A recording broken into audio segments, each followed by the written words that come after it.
আজকের গল্প সময়। বর্ষা নিজের ঘর থেকে শুনতে পাচ্ছে পাশের ঘরের বাচ্চাটা খুব কাঁদছে।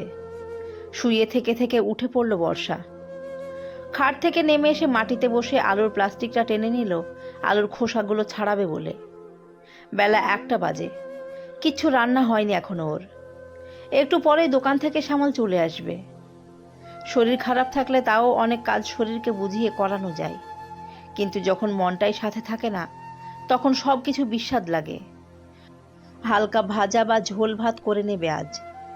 শ্যামলের কোনো ঝামেলা নেই বলে কোনো রকমে চলে যাচ্ছে বর্ষার দিনগুলো। আলু কাটছে ঠিকই, কিন্তু কানে সমানে কান্নার আওয়াজ ভেসে আসছে ওর। শুনবো না ভেবেও বারবার কান চলে যাচ্ছে। আর সহ্য করতে না পেরে উঠে খাট থেকে মোবাইলটা এনে জোরে গান চালিয়ে দিল, প্রচণ্ড জোরে, যাতে কোনো কিছু আর কানে না ঢোকে। ফোনটা সামনে রেখে আবার মাটিতে বসে পড়ল বর্ষা আলু কাটতে। এই ঘরটাই ওর এখন পৃথিবী। ঘরের সামনে এক চিলতে বারান্দাতেই রান্নার ব্যবস্থা করেছে বর্ষা। আগে এই বারান্দাটা ওর স্বপ্ন ছিল। এখানে শখ করে কত গাছ বসিয়েছিল, আর একটা দোলনাও। বৃষ্টির সময় বসে আকাশ দেখবি, কিন্তু কোথায় কি। একটা দীর্ঘশ্বাস ফেলে ঝুড়ি থেকে দুটো ডিম এনে স্টোভে বসিয়ে দিল সেদ্ধ করতে। বারান্দা থেকে আকাশে চোখ যেতে বর্ষা দেখলো আকাশ কালো হয়ে গেছে। জোরে বৃষ্টি নামবে বোঝাই যাচ্ছে। কি করবে ও তখন? রান্না চলছে, চোখে মুখে চিন্তার ছাপ। আজ 3 দিন হলো বর্ষা আলাদা হয়ে গেছে। একরকম জেদ দেখিয়েই আলাদা হয়েছে। তখনও মাথায় আসেনি বৃষ্টি হলে বা বারান্দায় জলে ছাট আসলে ও রান্না করতে পারবে না। আর এই জেদ ঝাড়ার কি বা করত ও? একটা দীর্ঘশ্বাস ফেলে আবার হাতের আলুতে মন দিল তাড়াতাড়ি করে। রায়বাড়ির বড় বউ এই বর্ষা, শ্বশুর শাশুড়ির খুব আদরের। 5 বছর আগে বিয়ে হয়ে আসা থেকে দেখেছে এই বাড়ির 2 ছেলে শ্যামল আর তমালের থেকে ওর ভালোবাসা কোনো অংশে কম ছিল না। শ্বশুরমশাই বাজারে যাওয়ার আগে ওকে রোজ জিজ্ঞেস করে যেত কি মাছ আনবে। বর্ষা যেটাই বলতো উনি খুঁজে খুঁজে ঠিক নিয়ে আসতেন, আর শাশুড়ি নিজে হাতে সেটা রান্না করে খাওয়াতেন। বিয়ের পর থেকে 2 বছর দিব্যি হেসে খেলে কেটে গেছিল বর্ষার। ভেবেছিল ছোটবেলায় বাবা মা মারা যাওয়ায় অভাবটা বুঝি পূরণ হলো। বর্ষা নিজের ভাইয়ের মতোই দেখতো তমালকে।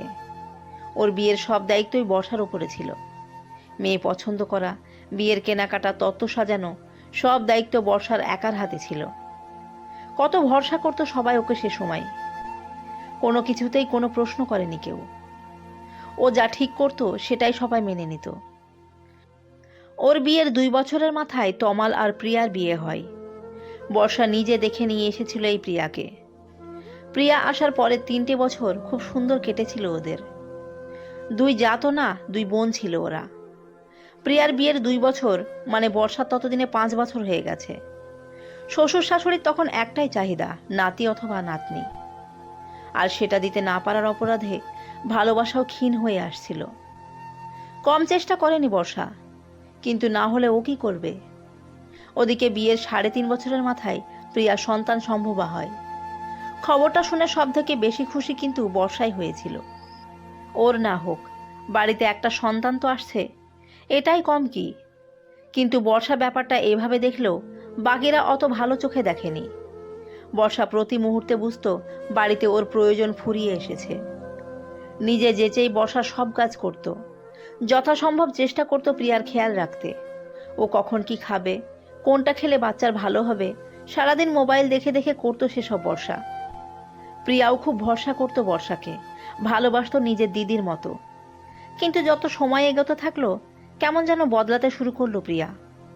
বর্ষা ঘরে ঢুকলেই ও অন্য পাশ ফিরে শুতো। তমালকে দিয়ে বলে পাঠিয়েছিল যাতে বর্ষা ওর খাবার না বানায়, ওর ঘরে না আসে। বর্ষা শুনেছে বাচ্চা হওয়ার চরম মুহূর্তে মেয়েদের অনেক রকম অনুভূতি কাজ করে। কখনো রাগ হয়, কখনো দুঃখ। তাই বর্ষা কিচ্ছু মনে করেনি সেদিন প্রিয়ার কথাই।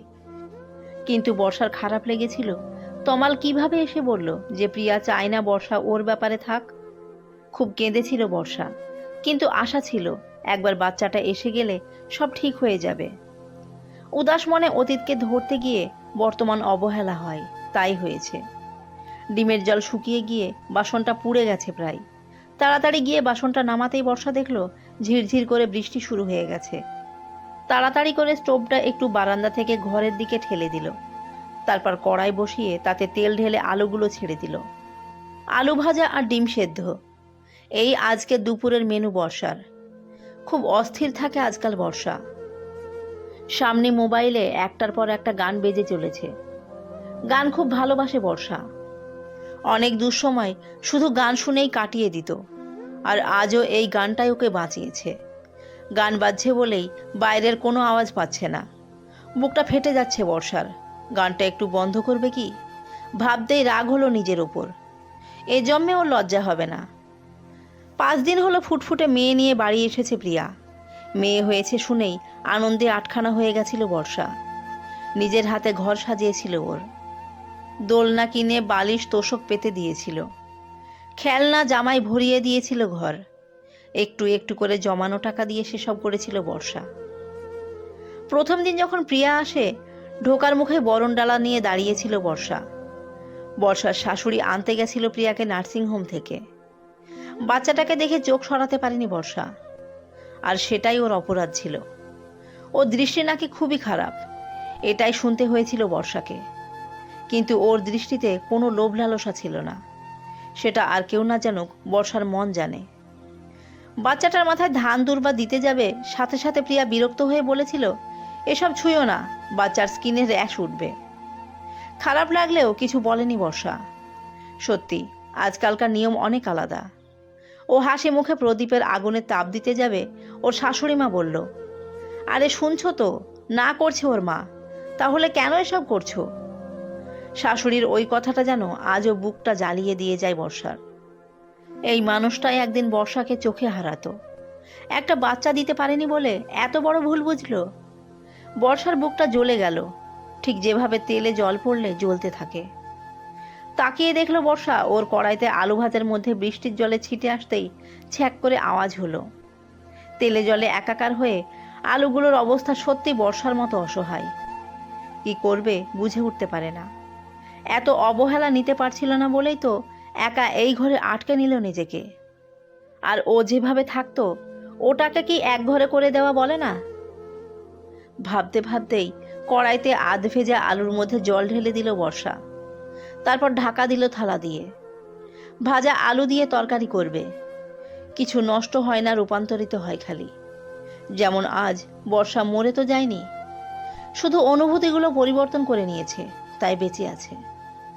খুব ইচ্ছে করছে গানটা বন্ধ করে দিতে। মেয়েটার কান্নার আওয়াজটাও যেন কানে নিতে পারলে মনে শান্তি হতো। ভেবেই ফোনটা অফ করতেই শুনতে পেল আবার সেই কান্না। চোখটা বুজে ফেলল বর্ষা।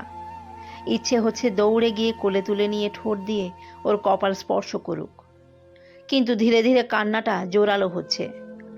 বুঝতে পারছে বর্ষা এই কান্নায় তীব্র কষ্ট লুকিয়ে আছে। এত কাঁদছে, কেউ ধরছে না কেন ওকে? কাঁদতে কাঁদতে কেমন যেন থেমে যাচ্ছে, যেন কান্নাটা গলায় আটকে যাচ্ছে ওর। যাবে কি একবার? মনে মনে ভেবেও থেমে গেল বর্ষা। অকারণে এতটা অপমান সহ্য হবে না আর। ভেবেই মোবাইলটা নিয়ে আবার গান চালিয়ে দিল। কিন্তু গান ছাপিয়েও কানে ভেসে আসছে সেই কান্না। আর পারল না থাকতে বর্ষা। তাড়াতাড়ি স্টোভ বন্ধ করে বেরিয়ে এলো ঘর থেকে। ওর পাশেই সমান মাপের সমান সাজানো ঘর প্রিয়ারও। দুই বউয়ের মধ্যে কখনো বিভেদ করেননি ওনারা। শুধু বাচ্চাটাই বিভেদের কারণ হয়ে দাঁড়িয়েছিল। প্রিয়ার ঘরের দরজার সামনে এসে দাঁড়ালো বর্ষা। কি কাঁদছে বাচ্চাটা, বুকটা খান খান হয়ে যাচ্ছে বর্ষার। যাবে কিনা একটু ভেবে নিয়েই ঠেলে ঘরে ঢুকে দেখলো ওর সাজিয়ে দেওয়া দোলনাতেই শুয়ে আছে বাচ্চাটা। ওর নাম কি রেখেছে জানে না বর্ষা। ও চেয়েছিল প্রিয়ার মেয়ের নাম বৃষ্টি হোক, কিন্তু ওর সব চাওয়াই যে পূরণ হবে এরকমটা আজ আর নয়। বর্ষা দেখলো প্রিয়া খাটে চোখ বন্ধ করে ঘুমাচ্ছে, চোখ মুখ লাল। বোঝা যাচ্ছে প্রিয়া অসুস্থ, কিন্তু প্রিয়ার থেকেও বেশি টানছে বাচ্চাটা। দৌড়ে গিয়ে মেয়েটাকে কোলে তুলে নিল বর্ষা।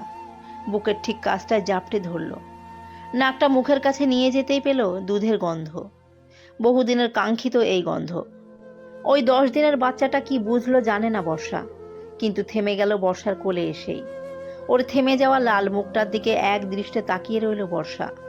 প্রিয়া বাচ্চাটার কান্না থেমে গেছে বুঝতে পেরে চোখ খুলে তাকিয়ে দেখলো বর্ষা জাপটে বুকে ধরে রেখেছে মেয়েটাকে। প্রিয়া আবার চোখ দুটো বুঝতে যাবে বর্ষা বলে উঠল, কি হয়েছে তোর? মা কোথায়? প্রিয়া দুর্বল গলায় বলল, মা জেঠুর বাড়ি, মেয়ের নামে পুজো দিতে গেছে। ওকে খাইয়ে রেখেই গেছে।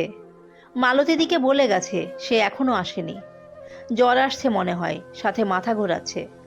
উঠতে সাহস পাচ্ছি না, যদি মেয়ে নিয়ে পড়ে যায়। খুব মৃদু স্বরে কথাগুলো বলল প্রিয়া। বর্ষা মেয়েটাকে কোলে নিয়েই এগিয়ে এসে প্রিয়ার কপালে হাত দিয়ে চমকে উঠল। জ্বরে গা পুড়ে যাচ্ছে, কি করবে বুঝে উঠতে পারল না। জ্বরের ওষুধও হাতের কাছে নেই। পাশে পড়ে থাকা প্রিয়ার ফোন থেকে শ্যামলকে ফোন করে ওষুধ আনতে বলেই মেয়েটাকে দোলনায় শুয়ে একটা বাটি করে জল এনে তাতে কাপড় ভিজিয়ে এসে বসলো প্রিয়ার পাশে। সদ্যজাত শিশুটি ততক্ষণে টের পেয়ে গেছে ও মায়ের বুকে নেই। অসহায়ের মতো চিৎকার করে কান্না জুড়তেই বর্ষা প্রিয়াকে ছেড়ে দৌড়ে গিয়ে মেয়েটাকে কোলে তুলে নিল। সাথে সাথে কান্না থেমে গেল। হাসি মুখে কাঁদো কাঁদো গলায় বর্ষা বলল, ওরে দুষ্টু মেয়ে, মাকে একটু সেবা করতেও দিবি না, রাখলেই কান্না। প্রিয়া আধ বোঝা চোখে দেখল বর্ষার মুখটা কত খুশি। সেই মুখে কোনো পাপ নেই, হিংসা নেই, বরং ভালোবাসা আছে। বাচ্চার প্রতি মায়ের ভালোবাসা, বোনের প্রতি দিদির ভালোবাসা। প্রিয়া তাকিয়ে আছে দেখে একটু আড়ষ্ট হয়ে গেল বর্ষা। প্রিয়া কি ভাবছে বুঝে উঠতে পারছে না, তাই বলল, দেখ তোর মেয়ে এই বয়সেই কি দুষ্টু, কোলে নিলেই শান্ত হয়ে যাচ্ছে। প্রিয়া কষ্ট করে হেসে বলল, দিদি ভাই, ও মায়ের দেহের তাপটুকু চাইছে, আর তোমার শরীরের থেকে তাপটুকু পেয়েছে বলে ও চুপ হয়ে আছে। বাচ্চাটাকে বুকে জাপড়ে নিয়ে বর্ষা এসে প্রিয়ার পাশে বসলো। প্রিয়ার মাথায় ভেজা কাপড়ের টুকরো দিয়ে হাতটা মুছে মেয়েটাকে আরো জাপটে ধরল। এতক্ষণ কেঁদে কেঁদে হাঁপিয়ে গেছে মেয়েটা। প্রিয়া আধ বোঝা চোখে দেখল বর্ষার কোলেই ঘুমিয়ে পড়েছে ওর ছোট্ট মেয়েটা। বর্ষা হাঁটু দুটো দুলিয়েই যাচ্ছে, আর প্রিয়ার কপালের কাপড় বদলে যাচ্ছে। দুটো কাজই খুব নিখুঁতভাবে করে চলেছে। হঠাৎ বর্ষা তাকিয়ে দেখলো প্রিয়া ওর দিকে তাকিয়ে আছে। ও একটু থেমে গেল যেন। প্রিয়ার অপছন্দের কথা ও জানে। রাগ করছে না তো প্রিয়া? বুঝতে পারছে না ও কি করবে। মেয়েটা তো ঘুমিয়ে পড়েছে, দোলনায় রেখে আসবে কি? প্রিয়া বুঝতে পেরে বলল, দেখো দিদি ভাই, মায়ের কোলে কি সুন্দর ঘুমাচ্ছে মেয়েটা, তুমি ওকে কোলেই রাখো আজকের দিনটা। প্রিয়ার কথায় বর্ষার কান্না পেয়ে গেল। এতটা অধিকার হঠাৎ করে পেয়ে গিয়ে। আর ওদিকে প্রিয়ারও চোখ ভারী হয়ে আসছে। কত অপমান করেছে মানুষটাকে, ক্ষমা চাইবে কি? দুজনের চোখের কাছেই জল, কিন্তু কাঁদতে পারছে না। প্রিয়া চাইলেও ক্ষমা চাইতে পারল না, আর বর্ষাও চাইলে ধন্যবাদটুকু দিতে পারল না। চুপ করে থাকলো দুজনেই। বাইরে থেকে শোনা গেল না দুটো বুকের তোলপাড়ের আওয়াজ, কিন্তু এটা নিশ্চিত এই ঝড়টা থেমে গেলে দেখা যাবে সবকিছু আগের মতো শান্ত হয়ে গেছে, আগের মতো সুন্দর। কেউ আসলে খারাপ না, খারাপ থাকে পরিস্থিতি, খারাপ থাকে সময়। সব পরিস্থিতি ঠিক হয়ে যায়, শুধু সময়কে সময় দিতে হয়।